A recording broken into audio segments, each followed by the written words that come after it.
السلام عليكم ورحمة الله وبركاته. أهلا بكم أحبابي وأعزائي في فيديو جديد. في البداية بوجه الشكر والتحية لكل الناس اللي دعماني ومسانداني.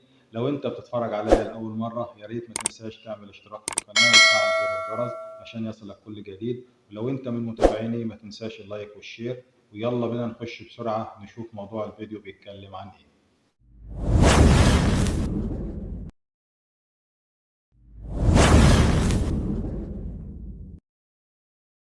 نور حبيبي في القلب حل وانجلى عني الظلام، هكذا العيش وإلا فعلى العيش السلام.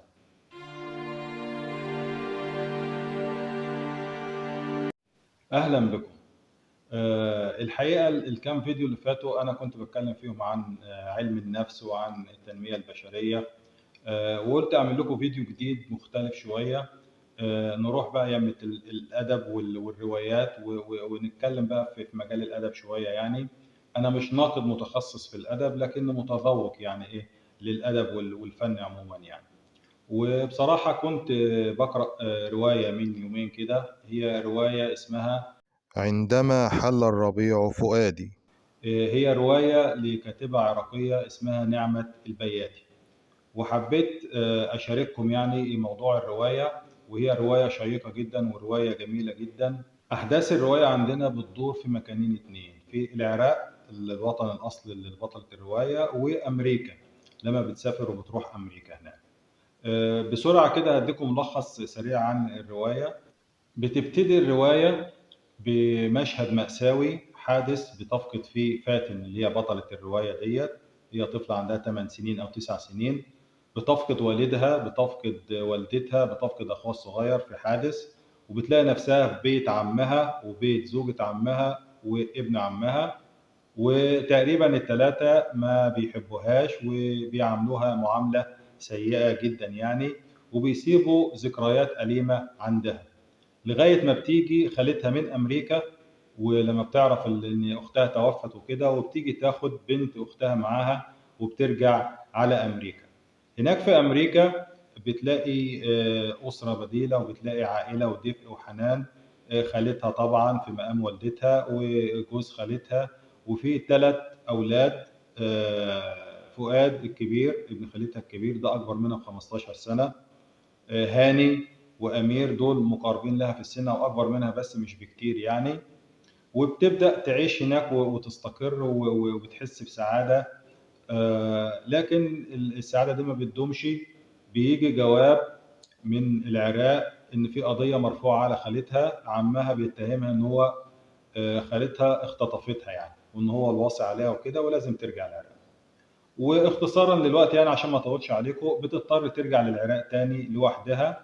وبنكتشف من احداث الروايه انها بتستحق فلوس معاش او راتب شهري عن والدها وعن والدتها، والواصي عليها هو عمها. فعلشان كده هو رفع القضيه ديت عشان يقدر يستولي على الفلوس دي.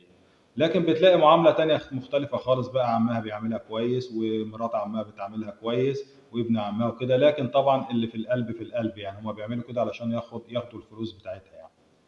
وبتفضل هناك في العراق لغايه ما بتكمل المرحله الثانوي، بتوصل تقريبا عندها 18 سنه، وبتبقى عايزه تكمل جامعه بقى. لكن عمها بيقول لها لا، ما عندناش بنات بتكمل في الجامعه وكده، وبيختار لها ان هو ايه يخطب لها ابنه ويعقد عليها ايه عقد قران ويجوزها ابنه يعني.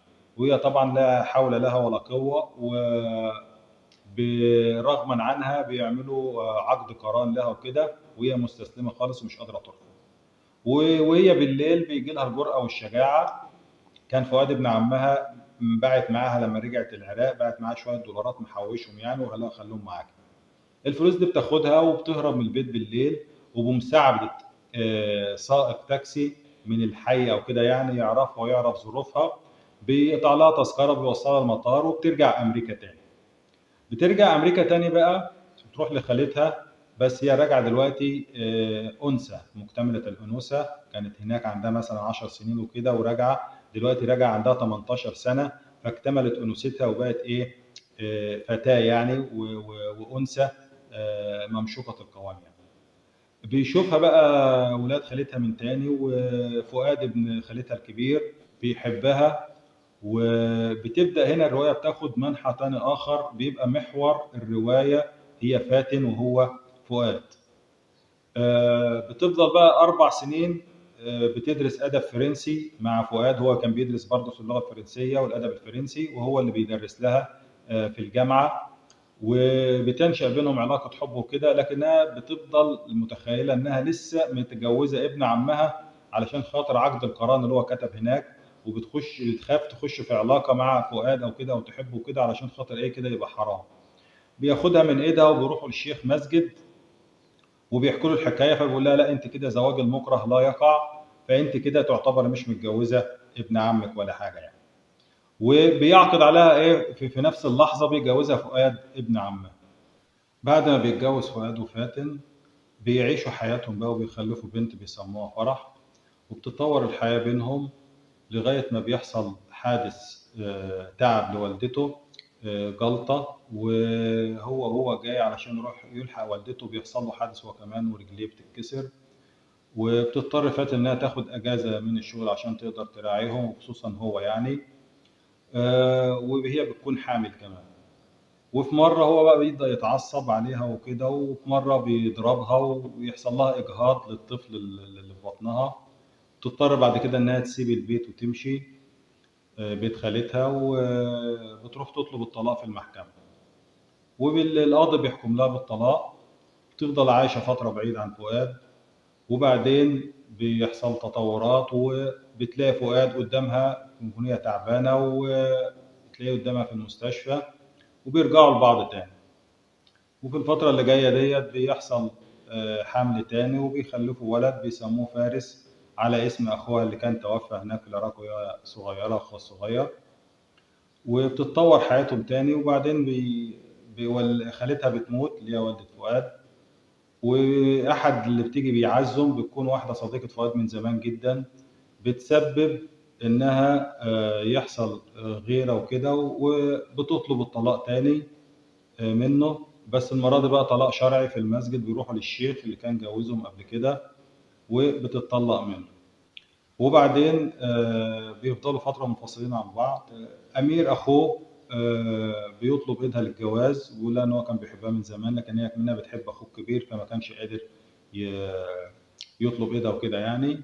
وهي كانت عملت مشروع مع امير ده، هو اللي بيدير لها مصنع ملابس وواثقه فيه يعني وكده يعني. لكنها بتقول له لا انا مش هقدر، انا بحب فؤاد ما بحبش غيره كده يعني، وفوجئت بكلامك. وبتدور الايام وتلف الايام لغايه برضك ما بيضغط عليها وبيكلمها تاني، وهي امام سكوت فؤاد ان هو ما بيرجعش يكلمها تاني ولا بيحاول يرجعها. بتضطر تقبل الجواز من امير. وبيبقى جواز على الورق بس، ما بيحصلش بينهم جواز معاشره يعني وكده، معاشره ازواج. لان هو بيكتشف انها وهي بتحلم بتنادي على فؤاد وبتقول له انقذني يا فؤاد، انقذني يا فؤاد. وبتقوم من النوم بتلاقي ورقه مكتوبه كاتبها امير بيقول لها انا مش هقدر اكمل معاك وكده علشان انت بتحب فؤاد، ومش لدرجه ان انت تنادي له في الحلم وتقول له تعالى انقذني يعني. وبتنزل تلاقي فؤاد موجود، اخوه اتصل بيه وجابه، وبيرجعوا لبعض تاني وبتقفل الروايه على كده. ده يعتبر ملخص سريع وبسيط عن الروايه. طبعا في احداث كتيره جدا يعني، بس انا حكيت لكم ملخص بسيط علشان اللي هشرحه بعد كده تقدروا ايه تبقوا ماشيين معايا يعني في الحدث وكده. الكتيبة هنا هي بتتكلم بطلة الرواية اللي هي فاتن ديت هي أنثى.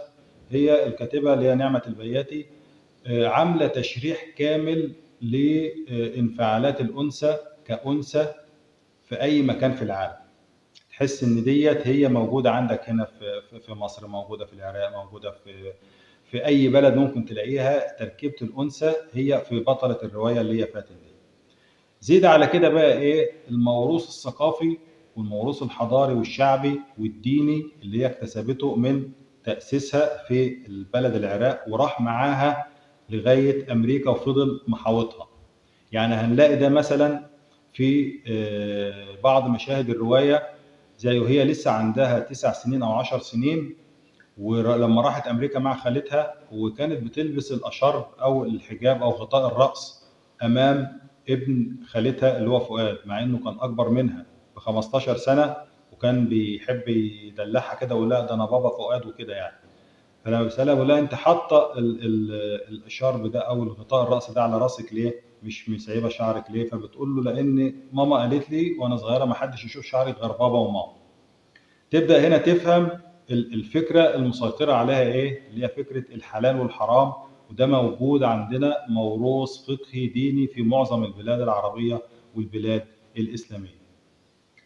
بيبقى في إشارة هنا إن الأسرة ديت هي من كربلاء، وهم شيعة كويس، وإن هم كانوا بيبقوا عايشين في تناغم كامل، شعب العراق كله مع بعض، ما فيش فرق بين سني أو شيعة وكده، اللي هم كانوا بيتجوزوا من بعض لغاية ما بتحصل فتنة طائفية، وعلى أساسها بيسيبوا الشيعة، بعض الشيعة أنا بيسيبوا العراق وكده خوفا من الفتنة الطائفية ديت، وبيهاجروا ويروحوا أمريكا، زي خالتها وجوزها واخت جوزها من قبلهم يعني. في ايه تاني كمان اشارات في الروايه جميله جدا. التناقض الرهيب وفي شخصيه الانثى عموما. يعني هنجد ان فاتن هنا بتركيبها الانثوي الكاتبه محلله ومشرحه انفعالات الانثى والتناقض اللي بيحصل فيها بشكل جميل جدا. يعني الأنثى في طبيعتها عموما ممكن تاخدك من النقيض للنقيض. ممكن تبقى بتضحك وفجأة تبكي، أو ممكن تبكي وفجأة تضحك زي الأطفال. فده كان بنشوفه جدا ملحوظ في الرواية في شخصية وتركيبة فاتن في بعض المواقف. على سبيل المثال، راحت المحكمة ورفعت قضية طلاق على جوزها اللي هو فؤاد. وفؤاد كان قال لها قبل كده ايه، لو اللي هتطلبوه مني هنفذه لك. فالقاضي لما حكم لها بالطلاق ما حاولش فؤاد يكلمها ولا يرجعها ولا اي حاجه، وهي كانت بينها وبين نفسها تقعد تكلم نفسها وتقول طب هو سابني اتطلق ليه، او ساب القاضي يطلقني ليه؟ ليه ما رفضش الطلاق؟ ليه ما بيجيش يكلمني؟ ليه ما بيحاولش يرجعني؟ ليه الكلام ده كله؟ لسان حالها بيقول كده، مع ان هي اللي راحت ورفعت القضيه، او ان هي طلبت الطلاق. هنا التناقض يعني الشيء وعكسه. في موقف تاني، هي في فتره الانفصال ما بينهم، الطلاق الاولاني، كانت بتقعد برضك السرد في الروايه بتتمنى ان هو يتصل بيها او يروح لها او يكلمها او تشوفه قدامها، لدرجه انها كانت بتعمل حاجات في الجامعه عشان تستفزه، تقعد تكلم بعض زملائها وتقعد تفطر معاهم وقعد قدامها، في حين ان هي تربيتها واصولها عربيه واسلاميه بتبقى ما فيهاش تحرر شويه. هو كان بيشوف الكلام ده كله وكان بيسكت، وهي كانت بتتعمد انها تتجاهله عشان تستفزه. فكانت تتمنى، بتقول لنفسها اتمنى ان هو كان يجي او يكلمني او يشوفني او كده. وفي لحظه ما بتتعب وتروح المستشفى وتلاقيه قدامها، شوف هي كانت بتتمنى انه يروح لها ويشوفها ويكلمها، وبتشوفه اول ما بتفوق بتقوم جاي مدوره وشها او اليمه التانيه او مش عايزه تشوفه. يعني شيء وعكسه برضه. ده برضه تركيبه جميله جدا عاملاها الكاتبه نعمه البياتي في الروايه، مفصله مشاعر الانثى بشيء جميل قوي يعني. بنشوف ده برضو التناقض ده في تركيبة فاتن، اللي هو هي بتمثل تركيبة الأنثى عموما يعني. في الطلاق الثاني لما بتطلب منه الطلاق وبيروحوا لشيخ المسجد، بقى المرة دي هيبقى طلاق شرعي مش طلاق في المحكمة، وهو برضو بيلبي لها طلبها وما ما بيجادلش معاها ولا بيحاول يخالفها يعني. بعدها برضو بفترة بتتمنى ان هو يكلمها او يرجع لها، او كانت تقول طب بس يكلمني او يجيني، او ازاي ان هو يعني كده سايبني ومش عارف ايه وكده يعني. فهي طب ما هو انت اللي رحت وطلبت الطلاق، وبعد كده تقولي لا يا ريته كان يجي لي او يكلمني او يحاول يتصل بيا او نرجع لبعض تاني، ما سابليش طريق يعني. لدرجة ان لما اخوه طلب ايدها للجواز، فهي اتفاجئت وسالها انت لسه بتحب فؤاد؟ قالت له انا ما حبيتش قبله مش هحب بعده. طيب ما ليه التناقض ده مثلا لما انت كده؟ بس هي فعلا ده الكاتبه محلله شخصيه البنت عموما او الانثى عموما، هي كده الانثى كائن لوحده ممكن يديك النقيضين مع بعض. فكان ده جميل جدا قوي في الروايه. بجانب الموروث الشعبي والموروث الحضاري اللي هي اكتسبته من الفترة اللي قعدتها في العراق، وراحت بيه الموروث ده لأمريكا. وطبعا الموروث الديني، يعني احنا في حاجه عند معظم العرب او عند معظم المسلمين عموما، يعني ان انت لازم ترجع لمرجعيه دينيه، حد يقول لك ده حلال وده حرام. يعني انت بتتنازل عن عقلك كويس ان انت تقدر تستبين، تستبين يعني الحق او تستبين الحلال من الحرام بنفسك وبعقلك. لا، لازم تروح لشيخ مسجد علشان يقول لك ده حلال او ده حرام، مع ان الموضوع بيبقى واضح قدامك. بنشوفه ده بينجلي جدا في موقفها لما بتهرب من العراق، وبعد ما عقد قرانها على ابن عمها، وبتروح هناك امريكا وبتفضل عايشه 4 سنين وهي متخيله ان هي كده بتعمل شيء حرام، لان التاني لسه هي على ذمته او متجوزاه. وما بتقتنعش غير لما بياخدها فؤاد ويروحوا لشيخ المسجد ويحكوا له، فيقول لها لا انت كده اسمه ده جواز مكره، انت ما كنتش موافقه، فالجواز لا يقع، انت كده مش متجوزاه ولا حاجه. فهنا بتقتنع بكلام الشيخ، لكن هي كانت ممكن توصل للنتيجه دي بعقلها لوحدها. لكن برضك الكاتبه هنا بينت ان الاثر الموروث الديني او الفقهي اللي بيتغلغل في شخصيه الشعوب الاسلاميه من جيل لجيل تاني، ان هو ما بيقدرش يوصل للحاجه بنفسه اذا كانت حلال او حرام، لازم يروح يسال مرجعيه دينيه في الموضوع ده. يعني ده كان واضح جدا. في حاجات كتير، في تفاصيل جدا في الروايه. الروايه جميله جدا قوي قوي قوي، وبنصحكم ان انتم تشوفوها. يعني مش عاوز اطول عليكم قوي، بس المشهد النهايه بقى اللي هو هي خلاص هي اتجوزت، رضخت لامير واتجوزته اللي هو اخو فؤاد. وفي نفس الوقت ما حصلش بقى اللي هي المعاشره الزوجيه بينهم، وهي نايمه بتحلم بتنادي على فؤاد يجي ينقذها. فبيضطر امير الصبح ان هو يروح ينادي لاخوه ويرجع يقول له لا تعالى بقى ايه اتجوز، يعني ارجع لمراتك تاني، هي بتحبك وما فيش حد هيقدر ايه ياخد مكانك في قلبها يعني. فالمشهد ده انا يعني اتوقع ان هي الكاتبه عملته، ان هي جابت الحل من بره. الحل كان من عند امير، من خارجهم هما الاثنين، لا هو خد الخطوه فؤاد، ولا فاتن خدت الخطوه ان هم يرجعوا لبعض. لكن فؤاد امير هو اللي خد الخطوه ورجعهم لبعض. اعتقد ان الكاتبه هنا عملت الحل جاي من بره، اشاره ان هم لو قرروا الفراق تاني، ومش هيتكرر ان في حد هيجي من بره يرجعهم لبعض تاني، فهيبقى الفراق بعد كده فراق نهائي يعني.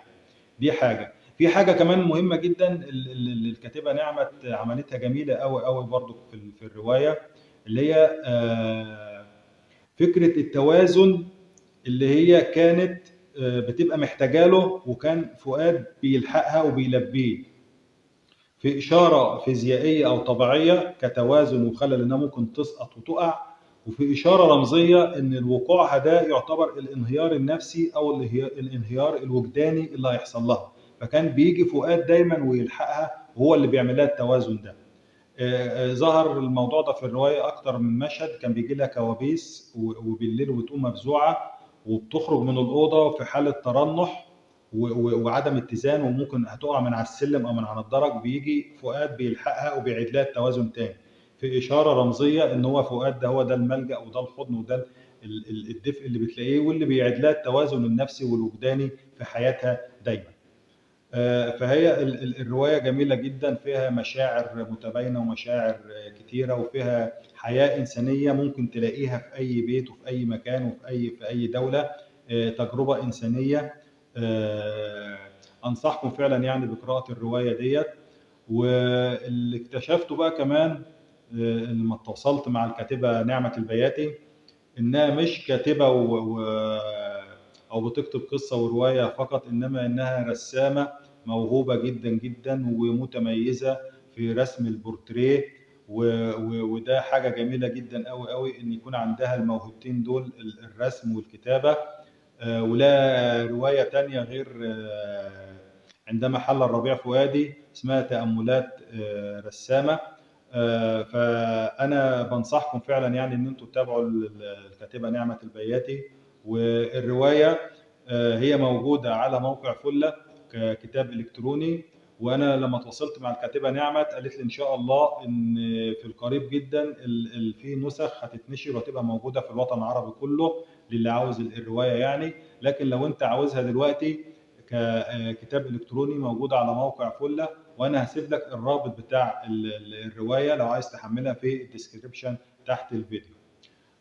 وفي نهايه الفيديو ارجو ان انا اكون قدمت لك معلومه جديده او اكتسبت مني شيء، وما تنساش تعمل لي لايك وشير للفيديو، واللي ما اشتركش يشترك في القناه، واشوفكم ان شاء الله في فيديو جديد، والسلام عليكم ورحمه الله وبركاته.